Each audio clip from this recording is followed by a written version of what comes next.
Recording, please. I just did. Thank you. Okay, thank you. Well, welcome everyone. I'm Diane Baker, and I'm a member of the Austin Crop Hunger Walk organizing team.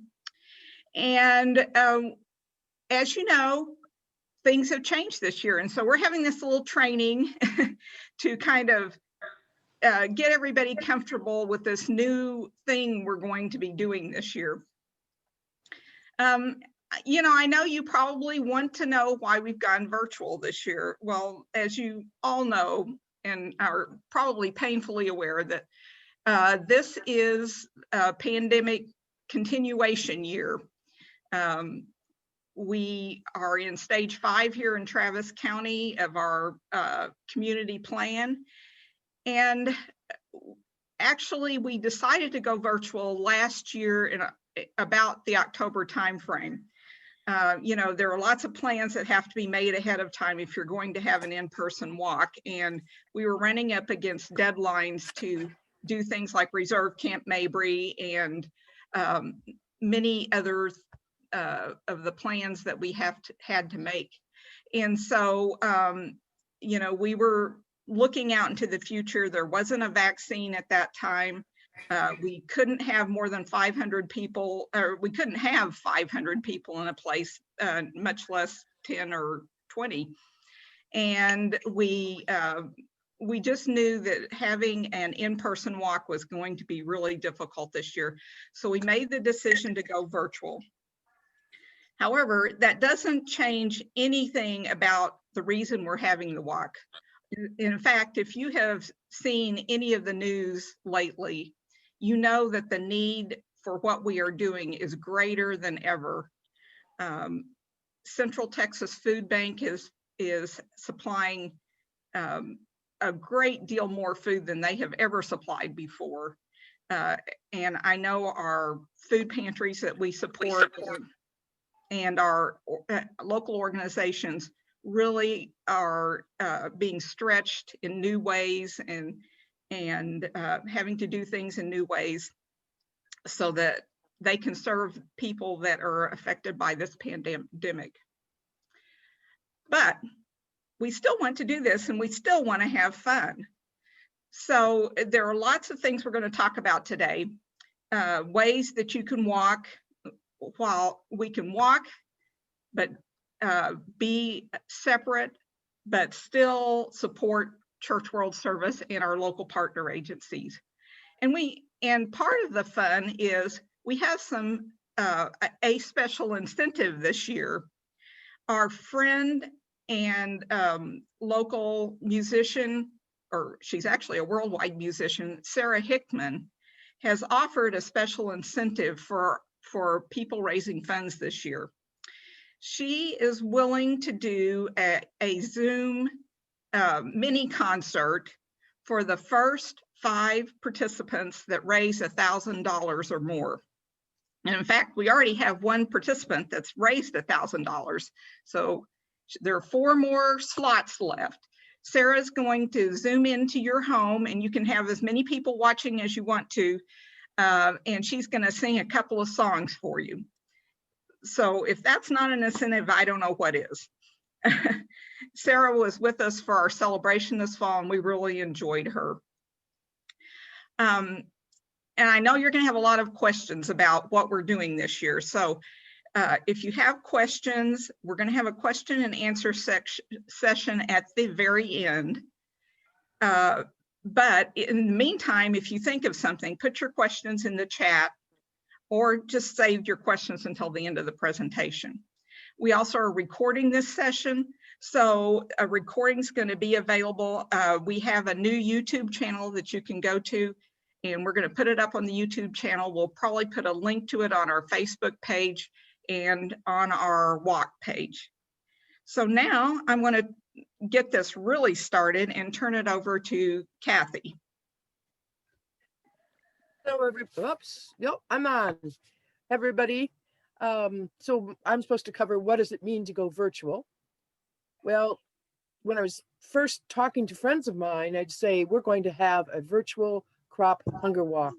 And they'd say, what? What do you mean we're going to have a walk that's virtual? That doesn't make any sense. So I started looking into what other groups who were having events were doing. And I found that they had come up with many ideas, and many of those events were more successful, raised more money than they had in previous years. So that was a very encouraging thought, and it also gave me some ideas. So going virtual means we're not physically in the same place at the same time, but it does open up lots of opportunities for us to be creative. We can be creative in location. We're not going to be at Maybury, but you could be walking or whatever in your neighborhood, in a park, in your backyard. You could get on your treadmill in your living room. We can be creative in time. If it's possible, we'd love people to be together with us on March 7th, virtually, of course, at 2:30. But you could walk anytime or do whatever you want to do at any time and raise money for that activity. And it could be for any length of time. It could be, I'm scrubbing the bathroom floor for a half an hour and get sponsors for that. Or it could be, I'm going to be walking up Mount Bonnell, which is going to take me well over an hour. We can be creative in location and time, and we can be creative in our activities. Other walks had people swimming, running. You can get people to sponsor you to clean your house. I looked at my refrigerator today and thought that would be an activity I should get a sponsor for. You could, maybe you're a good cook and you could people would sponsor you for cooking a meal for them. So location, time, activity, those are all creative opportunities. And then, of course, the most important part is being creative in community. Because how can it be a community event when we're not together? Well, the big idea is to remember, like Diane said, we are coming together to end hunger. It doesn't matter where you are or when or what you're doing, but that is our goal. And so we are being creative about how we do it. But our goal is to end hunger. One of the things we want to remind you a couple of times is to make sure that your team is registered on the Austin Crop Hunger Walk page. And the link was there. The links to these, everything that's in here will be on a resource page at the end of this presentation. So some groups are walking together safely. Your group could be yourself and a couple of friends. It could be you and your family. It could be yourself. You could be your own group this time. Some churches, I believe, are having small sets of people walking around a church parking lot.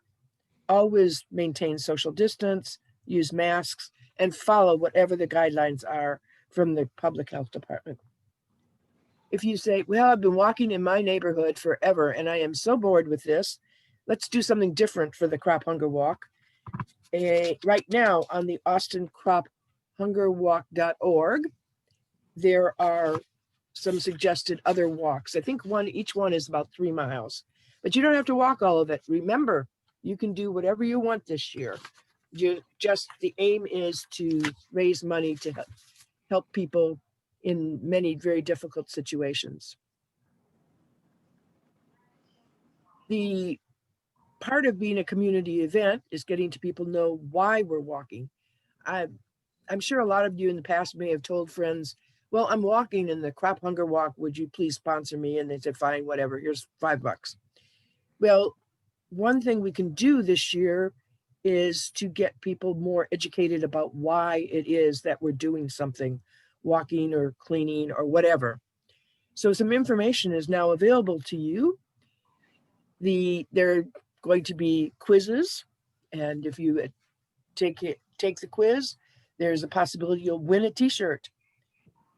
We will be having videos from our local partners and videos from Church World Service. All interesting things that explain why it is that this need is so great. And these will be hosted on our YouTube channel. And there are a whole bunch of other resources available. I mean, there are several pages on the web, and the link to that is on the last slide. And it is also on our AustinCropHungerWalk.org webpage. So the big question is, okay, so it's walk day, but we're not walking together. So what does that mean?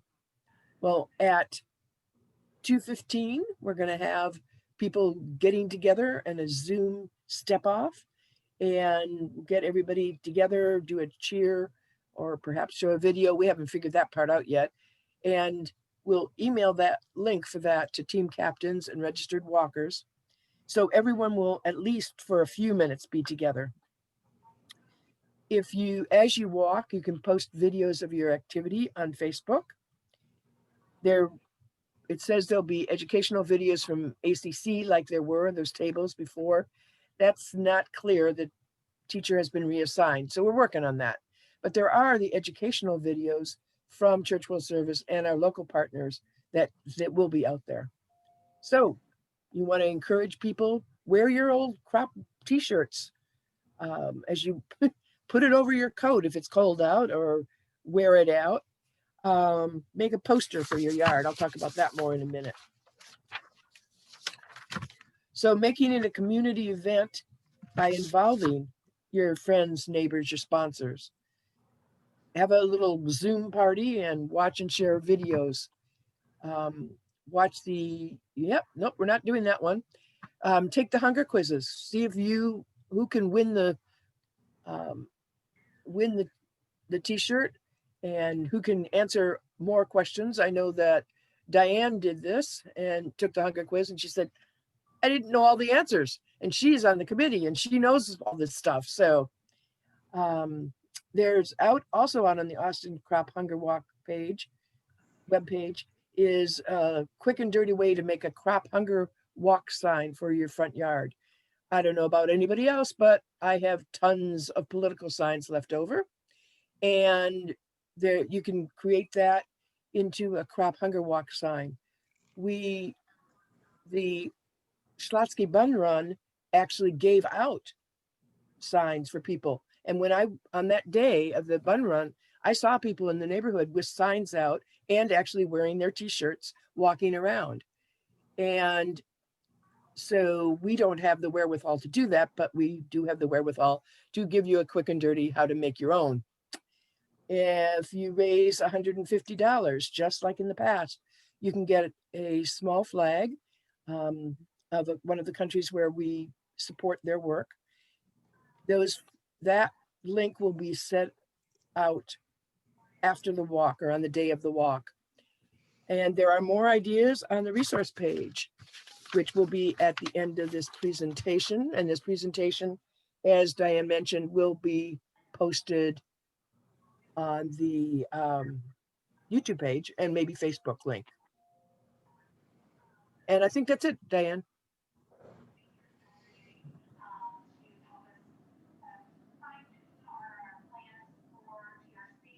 Diane, you're muted. Okay, now you're probably wondering how you're going to pick up your packet, since this is such a different year. Well, we've created a little video to help you see kind of what it's going to look like, and then we'll talk about where you're going to pick up your packets.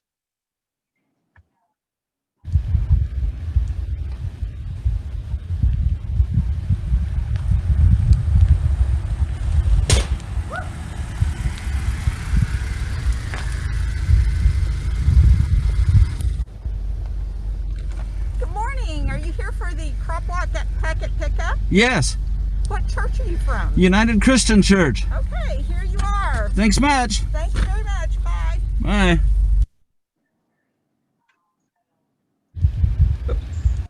As you can see, that's a pretty easy process.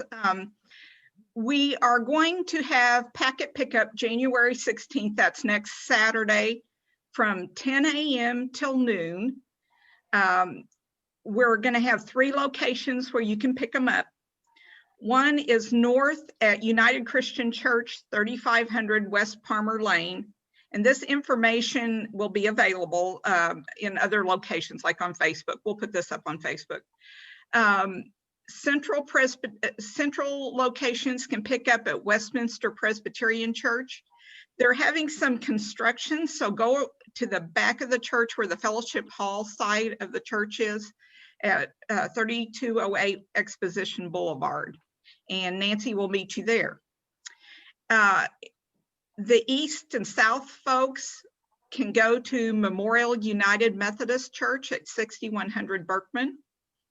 Actually, you can go to any of these locations, but these are the ones that might be closest to you.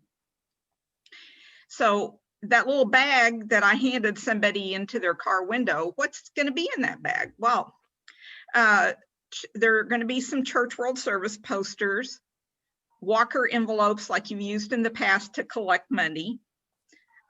There's going to be a liability form, and what we're going to ask you to do is anybody who has not registered online needs to sign the liability form if they're going to be participating in any kind of activity for this walk.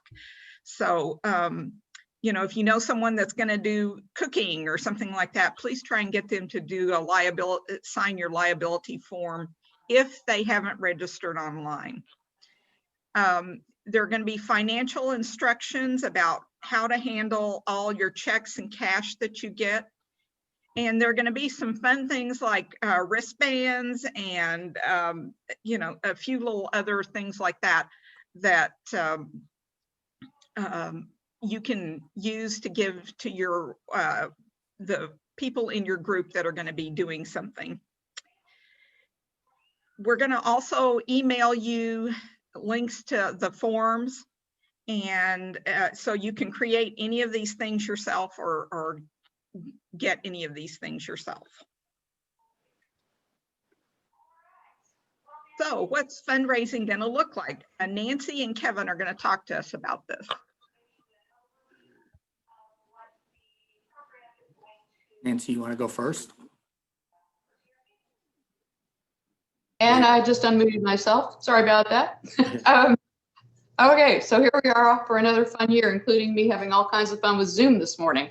So the games never end, do they? Okay, so basically it's the same drill as previous years in terms of you guys get to help raise all this fun money. Checks, cash are always welcome. Every church is doing things a little differently, I think. And you know, in my case, I'm with Westminster and we're not having any in-person services at this time.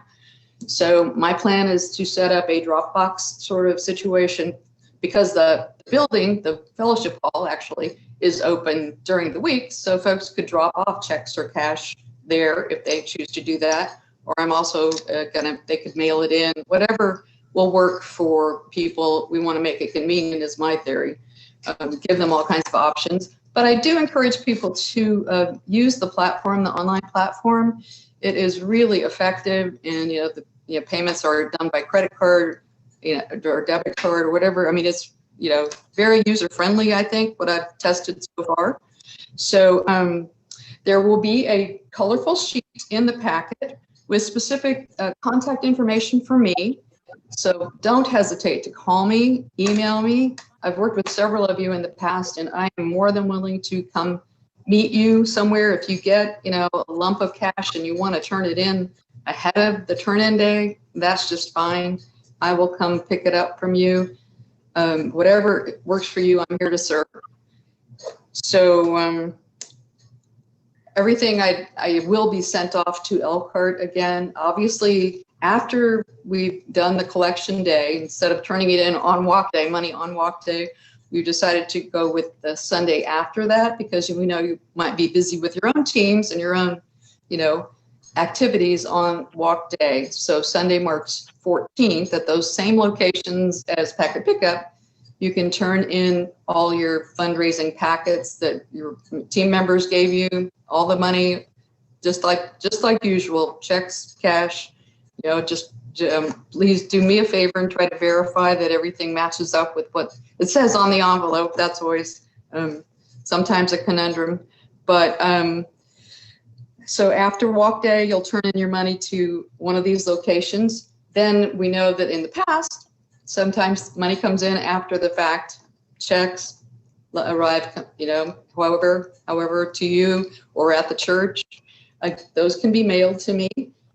Cash obviously should not be mailed, so please write a check out to CWS and put a note in the memo line that says cash substitution and send that to me. And again, my address is on the financial sheet, and that worked well last year, so I will get everything sent off to Elkhart.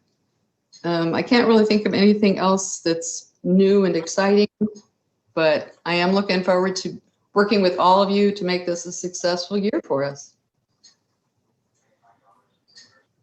Okay, and hi again, everybody. Yeah, I'm here to talk a little bit. We have a new fundraising platform. This is some information that I hope you at least are vaguely familiar with. We've sent out some info about this. We've migrated the platform that our fundraising pages are on to a new platform called One Cause. The name of that is less important to you than just I know how it works. And what I start off by saying to you is that when you go to the online fundraising page for the Austin Crop Hunger Walk, it's going to look different. It has a different look to it. It has different graphics. It has some different colors. It's just going to look different. What I would say to you is that as I registered myself, I found it pretty easy to navigate, and both in terms of setting up a team and setting up myself up as an individual. So that was my personal experience. But what I also want to let you know is that we are going to be providing a training, and I guess maybe let's go to the next slide, Nancy, so I don't screw up the date. January 21st, on Thursday, January 21st, and I hope you had received this note. But if you didn't, the training is called One Cause 101. I will resend all of this information to you in terms of the registration for this. But at this webinar on Thursday, January 21st at 1 p.m. Central Time, 1 p.m. our time, you will have the opportunity to be walked through how to do registrations in this new environment.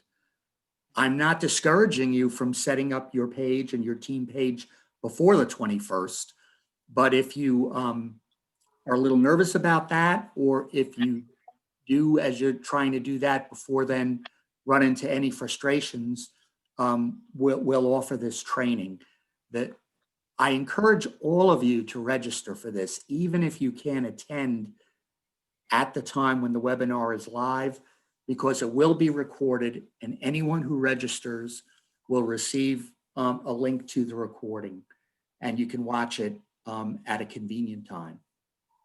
And it will walk you step by step with how to navigate in this new environment. I think it's important to also say two things. One is registering online. If as many of your participants as you can register online, even if they wind up fundraising the traditional way with cash and checks, is really tremendously helpful. And I'll give you two reasons for that. The first is it allows me to communicate with them and provide anyone who registers online will receive an occasional note from me. You won't get overwhelmed with notes, but it will be things like reminding people why we walk, the programs that Church World Service supports, and that that you enable because of your fundraising. That's one big reason.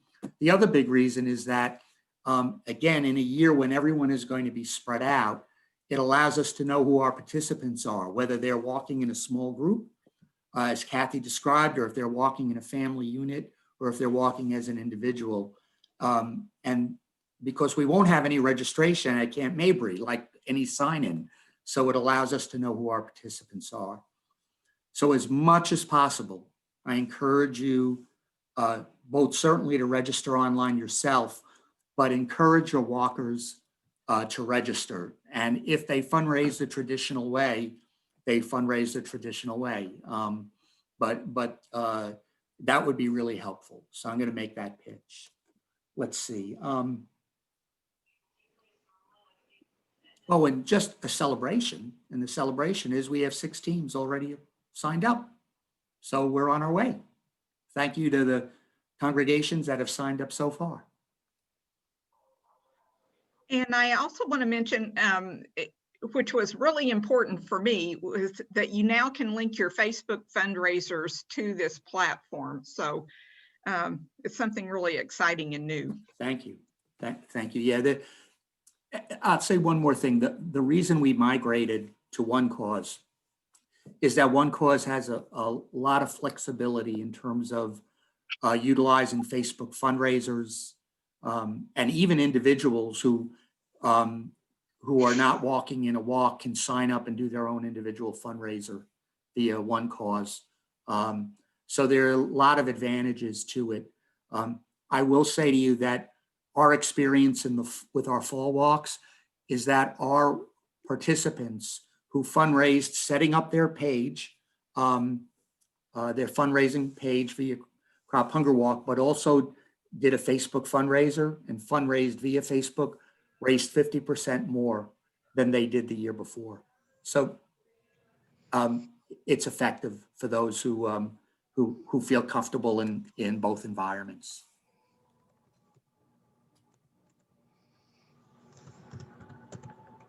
Okay, I'm still talking. Aren't you all lucky? So why do we walk? Well, you know, Diane, right at the beginning, talked about how who could have imagined, you know, a year ago, or even really as we were finishing up the walk last March 1st, that we'd be in this environment today and we'd be doing this event via Zoom. How many, you know, you don't have to do a show of hands, but I'll show my hands. How many had used Zoom before all of this happened? You know, how many started using Zoom or an equivalent once we got into the pandemic? Very, very different. We're in a different time. A year ago, another celebration, the Austin Walk raised more than $76,000. And in any year, that would be a celebration. And in any year, what I'd be saying to you is that those funds were so important to making the lives of people, making a difference in the lives of people both here and in the United States.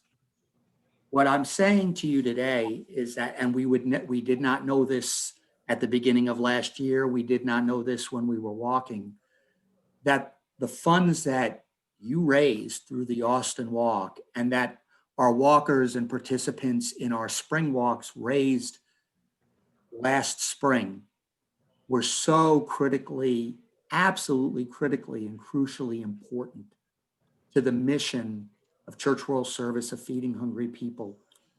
The same kind of dislocation that many of us experienced and so many of our neighbors experienced.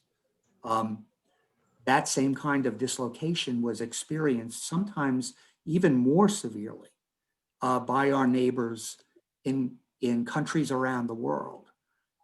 And all of a sudden, the funds that we raised last year in the spring became critically important in terms of being a springboard for allowing Church World Service to pivot in terms of how we were working with our partners to bring assistance to people and to meet their needs in what had become a very, very different situation. So I want to thank you for that. And to say that we are so grateful to you for what you did and your impact, which again, every year I would say to you that your impact is so great and so important. I can say to you that the impact you made with the 2020 walk was beyond anything we could possibly have imagined. Diane, would you be willing, because I have a screen up in front of me, would you be willing to let me share my screen with the group? Sure. Because I got a bunch of things up here. Okay. Go right ahead. All right, so is that visible to you, or no, you're not seeing my screen yet, correct? No. Okay.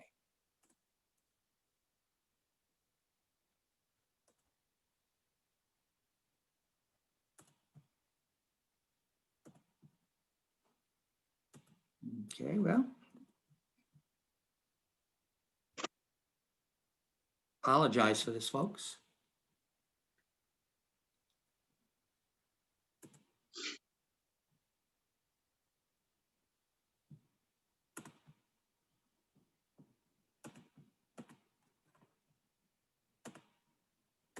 My drop down is not dropping down.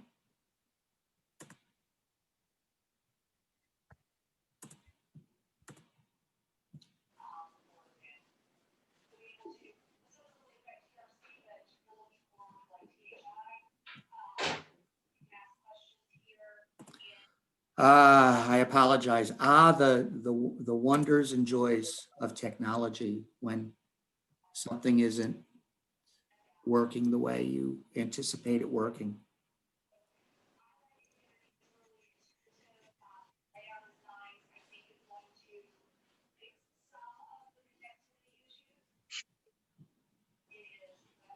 All right.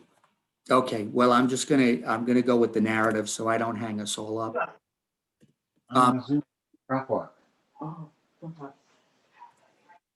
One of the things that Church World Service determined in the spring last year is that we would concentrate on some areas where we were already doing work, but where we felt it in conversation with our partners around the globe where we could be most effective. And that was in promoting good hygiene practices. Remember, again, last spring, all of the emphasis on hand washing and using sanitizers and how, for a lot of us, the idea of washing our hands for 20 seconds seemed like a pretty long time. There needed to be some education in terms of washing with warm water and soap and washing for 20 seconds, singing happy birthday or whatever to try to make sure your hands were sanitized, and on the use of masks and all of that. That same kind of education needed to be done in countries around the world. So Church World Service had as a focus promoting good hygiene practices. Another area was access to health services and also helping people be economically resilient. Often people who were very, very vulnerable, and resilience meant helping to keep them above the status of critical poverty. And I just want to give you a couple examples of that. And again, I apologize that I don't have the screen for you. In Brazil, CWS provided food and hygiene packages for families in Sao Paulo. These were families that where people were marginal in terms of their employment. They had lost their employment, and they literally had no money for food and had no money to buy things like soap and masks. And Church World Service provided food and hygiene kits for 300 families in Sao Paulo. In In Ecuador's largest city of Guayaquil, Venezuelan migrants there were hit especially hard. Working with our local partner, and just to interject, sometimes I will simply say local partner, or I won't mention a person's name, and that really is because at times it can be at times because of some security concerns. So if I don't mention a partner, please know that there's a purpose behind that. With Venezuelan migrants in Guayaquil, with our local partner, we provided monthly food and hygiene packages to 200 families for 3 months. And these were folks living in the very lowest income parts of Guayaquil. And again, most were Venezuelan migrants. In the United States, Church World Service last year provided almost 64,000 kits and blankets, deploying them in communities all across the United States. And almost all of that was in response to the needs arising from the pandemic.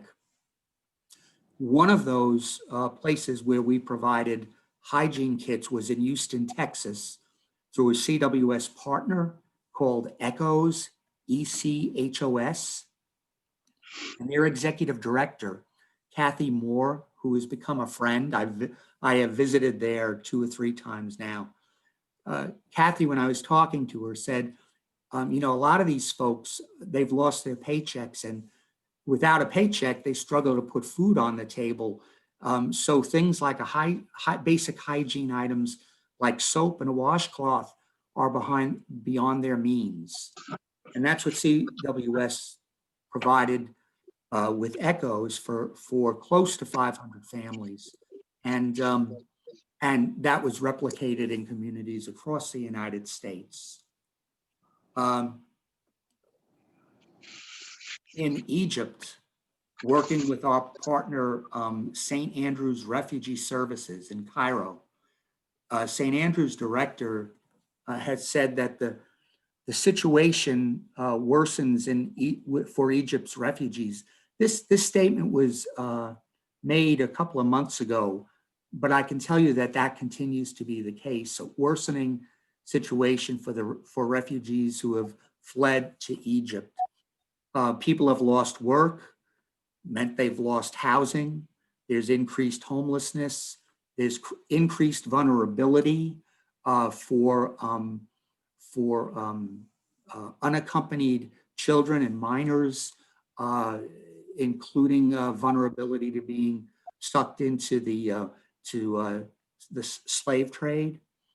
And CWS provided 2,000 food and hygiene boxes to refugees in Cairo as a part of our response there and helping St. Andrew's Refugee Services there. And then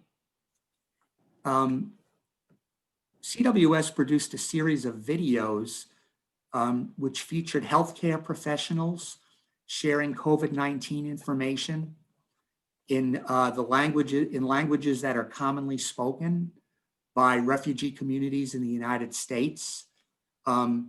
These were done in 10 languages: French, Spanish, Rohingya. The Rohingya, that's probably less familiar, the folks are an ethnic group in Myanmar who you may remember last year and before suffered severe persecution. Somali, Farsi, which is sometimes called Persian, Swahili, Kinyarwanda, which is the national language of Rwanda and is spoken by folks in Rwanda, Uganda, Tanzania, I'm forgetting at least one country. Arabic, Burmese, and English. So 10 languages, and that video was just available via YouTube playlist and distributed through partners throughout the United States who work with refugees. There's a lot more, but for the sake of brevity, I'll stop there. I will say to you that there is tons of information at cwsglobal.org about the work that we do, including our focus on the pandemic. And I certainly invite you to look at, to take a look at that. Or if you just want to give me a call and ask a question about, do we work in a particular country? And if we do, I'm happy to send you an example of how we work there if there's something on your heart for that country. So thank you.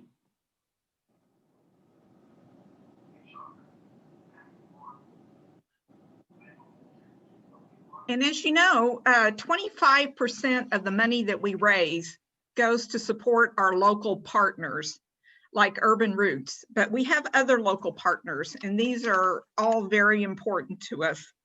Central Texas Food Bank, Casa Marianella, IACT Refugee Program, Micah 6, Urban Roots, Hope Food Pantry, and Mount Olive Baptist Church Food Pantry.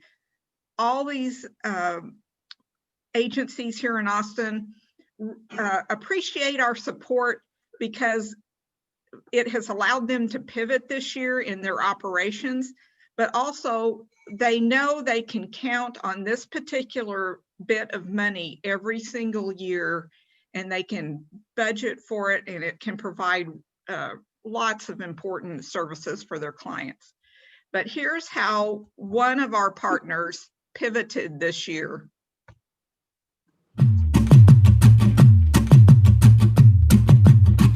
The farm is our vehicle for change. It's where we do this amazing work, where young people get the chance to learn what it feels like to give back to the community in a meaningful way.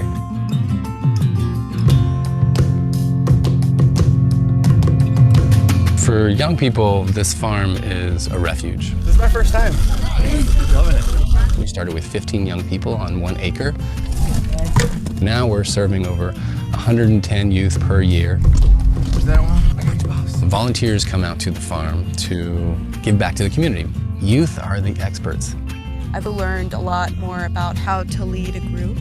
When I come here, I am the person at that moment, and I'm just trying to give back to my community. And so as the plants are growing, young people are growing as well.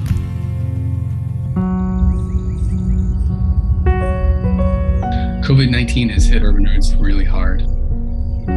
Young people are feeling isolated and disconnected from their community in a larger sense. We've had to cancel our primary signature fundraising event, which generates about 20% of our revenue. Urban Roots and all farms have been identified as essential businesses during this time. I'm honored by that challenge, and I'm excited about it. Now, post-COVID-19, our farm is closed to the public, so we're having to pivot as a small staff to grow as much food as we can. Another way that we're adapting is we're doing storytelling in ways that we never have before. We come a little closer, I want to show you some ladybug larvae. That is so cool. Our online presence has always been a portal to the community. So GoDaddy has been working with us to update our website homepage to get visibility and video content and updates about our COVID-19 response. Hey everybody, it's Max with Urban Roots. And for them to help continue to support Urban Roots by helping us spread the word about our work means so much. I can say that Urban Roots wouldn't be here without the support from the farm-to-table restaurants in Austin. And so as those restaurants have been forced to close, we've wanted to figure out how can we support them and their employees. We're donating hundreds of pounds of produce for them to share to their employees during these tough times. We had great support from some of our suppliers and did these family meals and got our team in and provided them with some raw products and some food. Now more than ever, people are craving healthy, safe outdoor environments where they can be part of something bigger. And so once this is over, I think people are really going to be drawn to our work so that they can get involved and give back.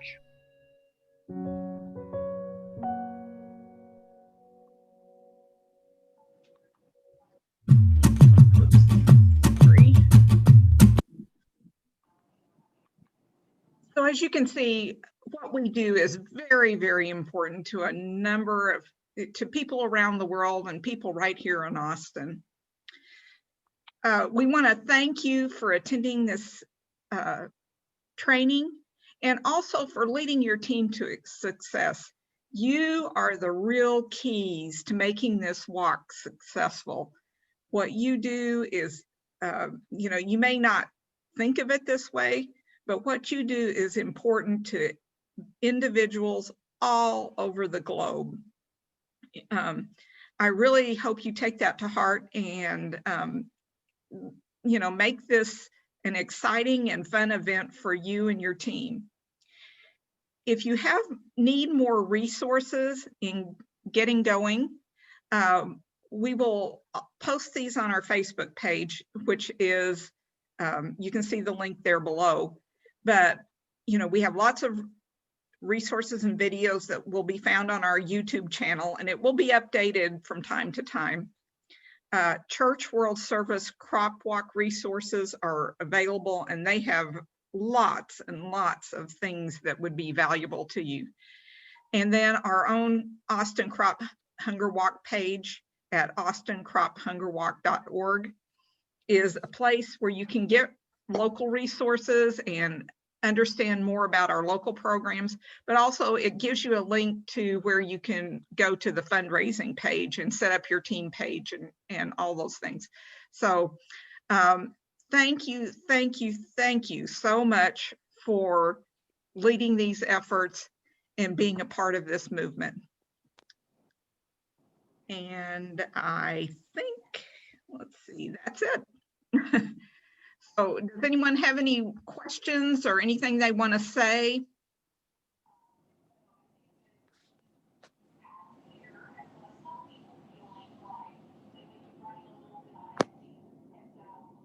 A couple of things in chat, Diane. Okay, let's see. Let's see. Let's see. The Urban Roots video is posted in our YouTube channel. We have videos from all of our agencies. Some of the agencies like Central Texas Food Bank have given us videos, but for some reason they are located in spots that aren't very happy about sharing. So we have most of our agencies, Micah 6, let's see, Urban Roots, I think, not Casa Marianella, IACT, I think is on there. And so we've gotten a lot of videos that you can go there and look at, but we're going to be posting more as we go along. And we did raise over $76,000 last year. We were really excited about that. We would love to see it be higher this year. And Diane, where will the recording of this presentation be? where will it be? It will be on YouTube eventually. You know, a lot of it may not be there today, but it'll be there as soon as we can do it, because, you know, it's being recorded on Kevin's computer and he has to download it and I have to get it, and, you know, all that kind of stuff. So it'll be there soon. We will get it there as soon as possible. And let's see what else. And we will make the links available both on Facebook and on and probably on the Austin page. And anything else?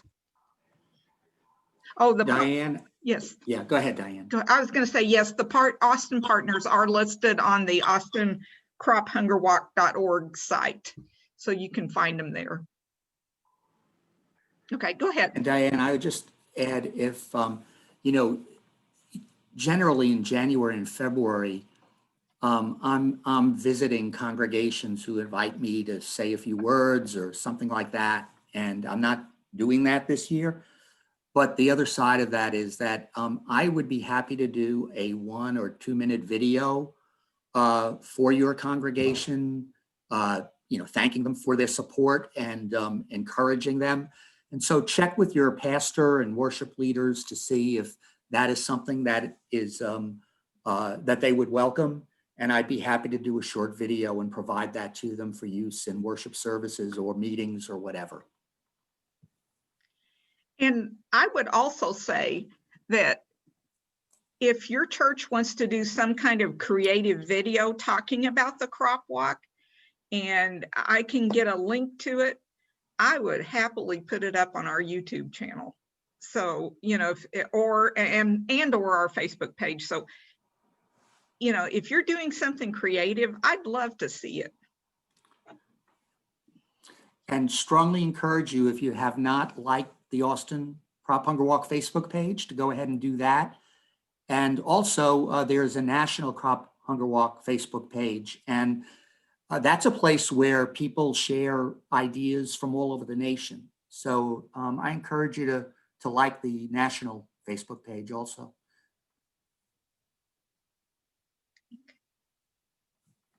Do we have any other questions? I will share a email address with you. You know, there are other email addresses you might be able to find, but if you have some particular questions, if you want to send an email to socialjustice@uccaustin.org, I will be happy to communicate with you. So I know Kevin is happy to share with you, and I would be happy to share with you. So Want to repeat that, Diane, just for people that didn't get it? It's socialjustice@uccaustin.org. Okay. And I will have to tell you, I've just gotten that email address because it's my church social justice committee, and I haven't checked it very much lately, so I will start checking it on a regular basis. So, okay. Anyone else? Okay. And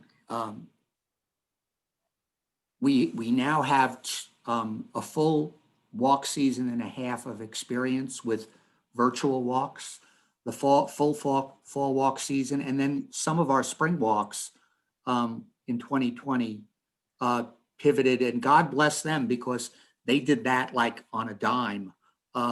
In the middle of their plans, they pivoted to virtual. And I know this is a new and a different environment, and it's unfamiliar. But what I will say to you is our experience now with hundreds of crop hunger walks is that we have walks that have had their best years ever after they went virtual. We have walks that had spent 3 or 4 or 5 years with declining participation and income who raised more money than they had for a number of years.